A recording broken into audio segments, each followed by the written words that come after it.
Alô, inscritos do canal da Gota, esse aqui é o nosso bloco em que a gente traz alguma personalidade de Petrolândia e região para discutir um pouco sobre a história e a atualidade do nosso município, estado, Brasil. E qualquer desatenção, faça não, pode ser a gota d'água.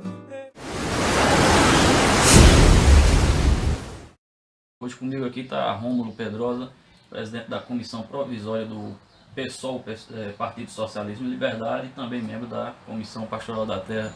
Primeiro, agradecer sua presença.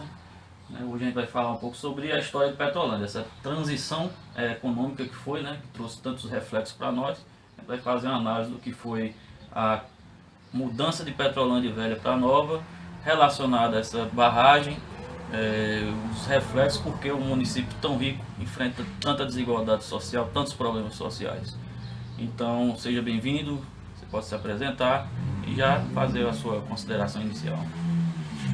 Agradecer a oportunidade e parabenizar a iniciativa dessa guerrilha que é a disputa pela informação da verdade. A informação da verdade hoje a gente sabe que não são pelos grandes canais, pela Globo, pelo SBT nem pela Record. A verdade terá que ser colhida e divulgada por nós mesmos, pelos canais do povo. E esse canal é um canal do povo e é um canal comprometido com a verdade, e é dessa forma que a gente pretende disseminar a verdade, aos poucos e com as nossas próprias condições, com a nossa independência, com a nossa autonomia.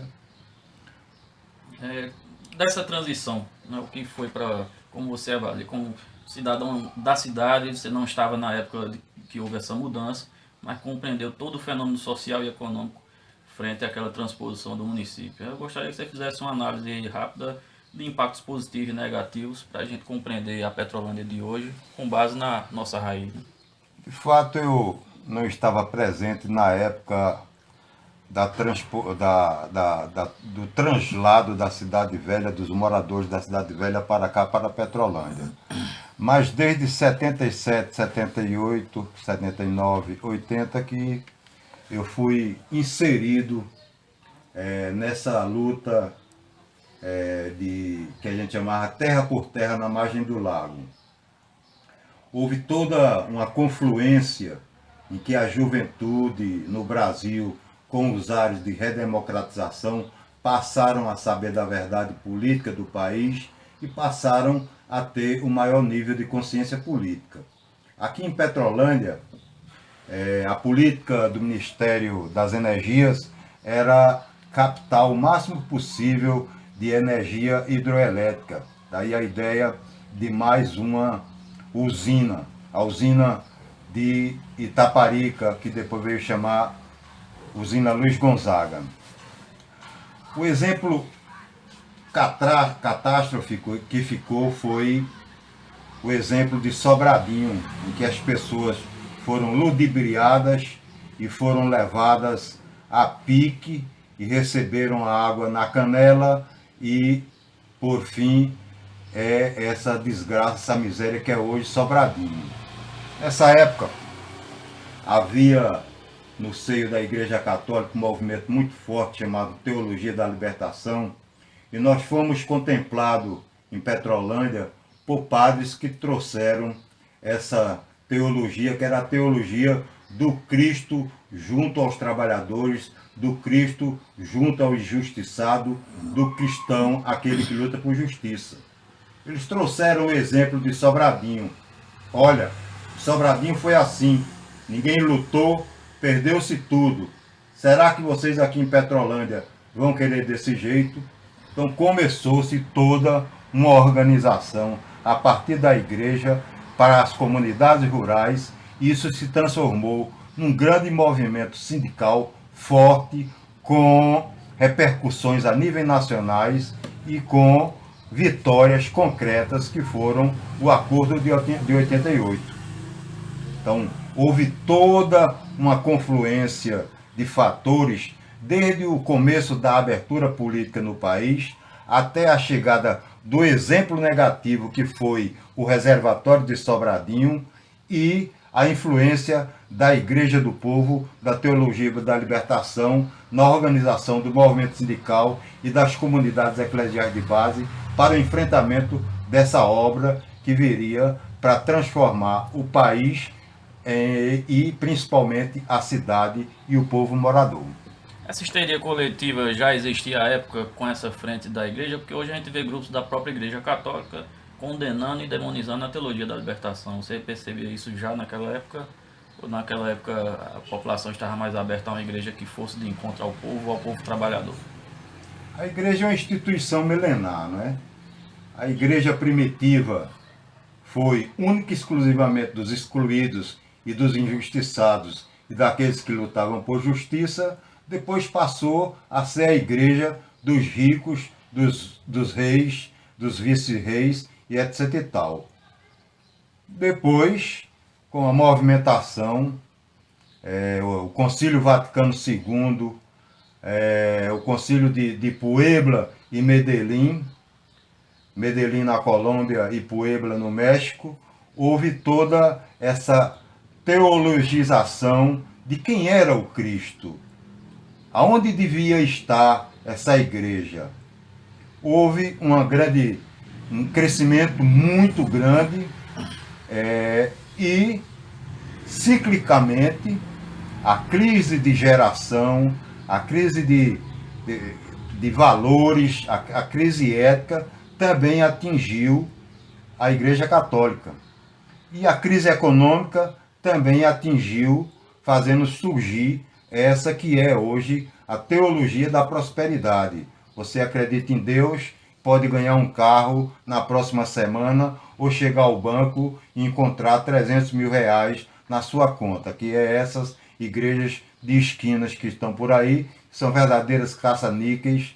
Então, a igreja, ela vive momentos que ela está com o povo e vive momentos que ela está em cima do muro e outros momentos que ela está com a burguesia. Nós hoje, com o Papa Francisco, estamos vivendo um novo movimento de ascenso dessa igreja, que é a igreja em saída, a igreja que não fica dentro das quatro paredes da igreja, que vai até onde o povo está, até onde o injustiçado está. Petrolândia se identificava então nessa época com essa igreja? Você considera que sim? Petrolândia eminentemente foi uma cidade influenciada por essa igreja. Ela teve fundamental importância política, organizativa, cultural, organizou a cultura da cidade, a cultura de paz, a cultura de tranquilidade, influenciou a qualidade das escolas, o movimento estudantil, o movimento sindical, a questão contra a violência policial. A Igreja Católica, neste período de 77, 78 até, eu acho que 2000, teve uma preponderância na cidade, o que nos tornou uma cidade pacífica, uma cidade tranquila em relação às cidades que estão aqui ao redor. Bom, as garantias sociais que vieram dessa transposição, dessa modernização, digamos assim, que o povo se dizia que ali era a chegada do progresso, né? Se não fossem as lutas sindicais e de base junto com a igreja, o povo teria sofrido muito mais do que sofre hoje, correto? E por que será que a cidade prefere mitificar, endeusar um grupo familiar, um grupo político, do que reconhecer que o pouco que ela tem hoje deve-se a essa luta? Ou você não vê que é bem assim?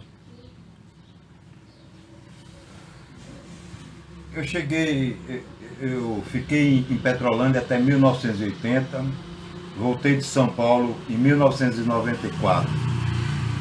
E na teoria sociológica, nós dividimos em observação, comparação e síntese. Quando eu cheguei aqui, eu observei que algumas coisas que eram da metrópole de São Paulo, tipo lojas de luxo e carros de luxo e vidas opulentas e etc. tal, se encontravam na cidade que em 78 eu tinha deixado como uma cidade simples, pobre e etc e tal.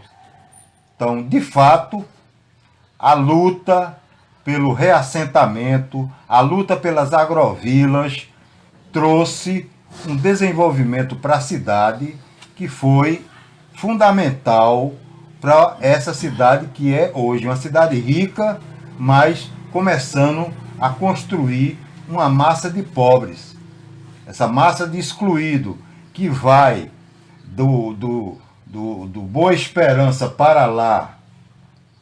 Essa massa de excluído está começando a surgir agora e surgindo pior. Já há hoje em Petrolândia o que se chama boia fria, setor, pessoas que vão para as esquinas das ruas com suas comidas prontas, esperar o caminhão para ir para as roças, fazendas, etc e tal, para catar arroz, para catar coco, encher caminhões de coco, melancia, etc. Então, quer dizer, já começou a surgir um novo tipo de trabalhador que nunca houve em Petrolândia. Havia em Birigui, na zona canavieira de São Paulo, que é o famoso boia fria. Então, a miséria começa a aparecer como um fator determinante do crescimento capitalista da cidade. Hoje, a agricultura que se produz aqui é uma agricultura de larga escala. Nós estamos hoje com a média de quase 70 mil pés de coco aqui na cidade. Nós somos o segundo maior produtor de tilápia do Brasil. Nós temos uma produção de melancia, de hortifruti granjeiro, que é de excelência. E isso produz milionários. Os milionários de Petrolândia, eles têm apartamento em Aracaju, em Salvador, em Recife, vão para Miami e colocam seus filhos nas universidades da Bolívia, da Colômbia, do Peru, pelas facilidades de entrar e por todas as facilidades. Então, os milionários de Petrolândia são os milionários de São Paulo e de Recife. O carro dos milionários de Petrolândia são os mesmos carros que circulam aqui. Os Mercedes, os Camaros e etc e tal, é feito de uma agricultura que está produzindo milionários, em contrapartida produzindo boias frias. Você consegue compreender ou enxergar uma nova perspectiva para o município? A política daqui continua da mesquinharia, do troca-troca? Como é que você observa o cenário atual, analisando a atual gestão municipal executiva, o atual corpo legislativo?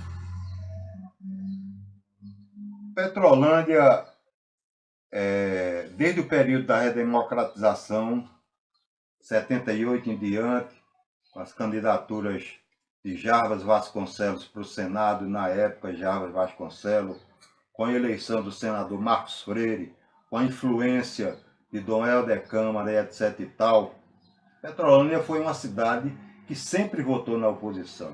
Petrolândia, de certa forma, é uma cidade politizada. Mas isso vai ter que se desdobrar na conquista pelo poder da cidade. O povo de Petrolândia ainda não participa das decisões executivas da prefeitura, dos cargos da prefeitura. Ainda são de famílias. Cada dia mais as famílias enriquecendo, se empoderando, formando trustes e dividindo entre eles o poder da cidade. O poder que significa as verbas públicas.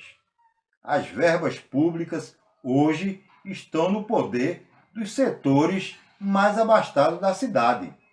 Então, isso é um trabalho que vai ter que ser feito, é uma retomada que a gente vai ter que fazer, não se iludir mais e, nessas próximas eleições, dar um salto de qualidade e de quantidade e tentar ser poder aqui na cidade. A gente tem informação que boa parte dos secretários e grupos políticos do município, apesar de não abrir claramente que apoiaria o governo de Bolsonaro, na verdade apoiou. né? E eu queria que você fizesse uma análise. É possível prever o impacto da eleição de Bolsonaro para a Petrolândia em um pequeno ou num espaço ainda maior de tempo? Você acha que as nossas demandas, nossos problemas, como os perímetros irrigados, transposição, entre outros problemas, podem ser piorados, agravados no governo Bolsonaro, ou acredita que não chegará aqui tão cedo esses reflexos? As pataquadas da ministra Damares e os desencontros de informações do governo Bolsonaro são coisas mais intencionadas. Nós não devemos rir das brincadeiras e das besteiras que esse governo solta pela televisão, pelo SBT. O mais importante é de fundo, é Paulo Guedes. Esse sim. As pessoas que votaram em Bolsonaro, 70% não é fascista. Votaram em Bolsonaro pelo antipetismo que foi criado por diversos fatores e votaram em Bolsonaro esperando o melhor. Essa transferência de secretários que votam num candidato e depois começam a se aliar a outro é tradicional. É aquele ditado que se diz que se encostar em pau que dá sombra. É natural que os políticos de Petrolândia comecem a migrar para o governo Bolsonaro. O governo Bolsonaro vai prejudicar a Petrolândia na questão da água, na questão da privatização. A reforma agrária será estancada terminantemente. A previdenciária vai atingir todo mundo. Então, essa é que são as questões que o ser preocupado em transformar a sociedade tem que estar fixado. Não são as piadinhas, são os cortes nas verbas sociais, são os cortes nos direitos dos trabalhadores promovido pela equipe econômica. As bobagens desse ministro do exterior e de Damares podem comprovar que é um governo medíocre e burro, mas tem um ser pensante, tem um núcleo pensante que está neste governo para desmontar todos os direitos dos trabalhadores. E os 17% de petrolandenses que votaram em Bolsonaro não foi o povão. O povão votou na lembrança dos governos Lula. O povão foi honesto e tentou retribuir e confiar.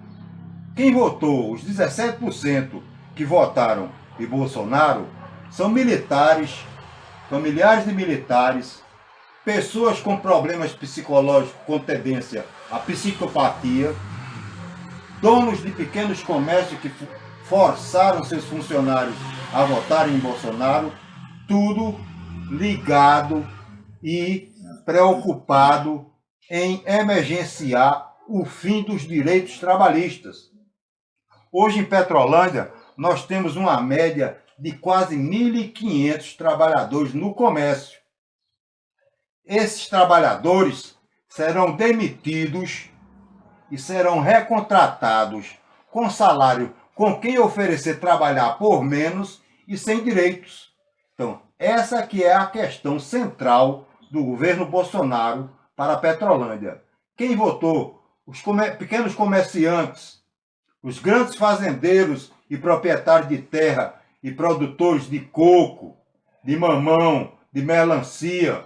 Esses votaram pensando na desregulamentação dos direitos trabalhistas, porque eles querem contratar sem 13º, sem férias e pelo salário mais baixo que o trabalhador oferecer para trabalhar.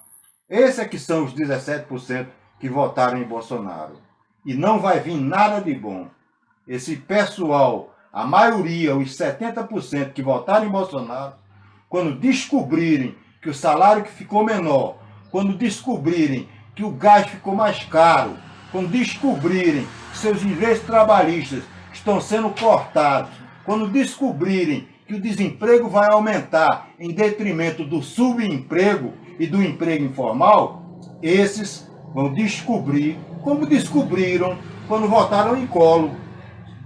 Em menos de um ano, ninguém mais tinha votado em Collor, ninguém assumia que tinha votado em Collor, porque quem votou em Collor votou pensando numa coisa boa. Por isso que é errado dizer que o povo tem o governo que merece. O povo não tem o governo que merece. O povo não merece Bolsonaro. O povo tem o governo que o seu grau de consciência permite, naquele momento, 28 de outubro, votar. Então, naquele momento, a consciência política do povo brasileiro e dos 17% dos que votaram em Bolsonaro em Petrolândia foram para votar nesse sentido. Votar para ver se as coisas melhoravam. Mas Paulo Guedes, Trump e etc. tal, não tem interesse nenhum que as coisas melhorem. Nós vivemos uma crise cíclica do capitalismo que começou em 2008. Chegou em 2013 e aprofundou-se em 2016 no Brasil. Vai continuar piorando. A crise que ocorre nos países do centro, Estados Unidos, Inglaterra, Europa e etc. e tal, tem que ser cobrada de alguém. E eles cobram da periferia. Cobram do Peru, do Chile, da Nicarágua, da Costa Rica, do Brasil e etc. Então, vão ter que cotar na carne do Brasil para poder compensar a crise do Império Americano. Essa foi a nossa conversa com o Rômulo Pedrosa. A gente agradece a sua presença. Apesar de tentarem demonizar o conhecimento em humanas e a história, hoje você nos deu um exemplo de que a história nos faz compreender o presente para tentar evitar esses erros. A gente abre espaço para suas considerações finais e mais uma vez agradece a sua presença. Eu, como militante socialista, como petrolandense, agradeço a iniciativa dos camaradas em tentar reverberar a verdade para o povo de Petrolândia. Queria um detalhe interessante a acrescentar. O povo tem escutado falar muito num tal de Gramsci. Os ministros de Bolsonaro e o próprio Bolsonaro falam de uma tal de hegemonia de Gramsci.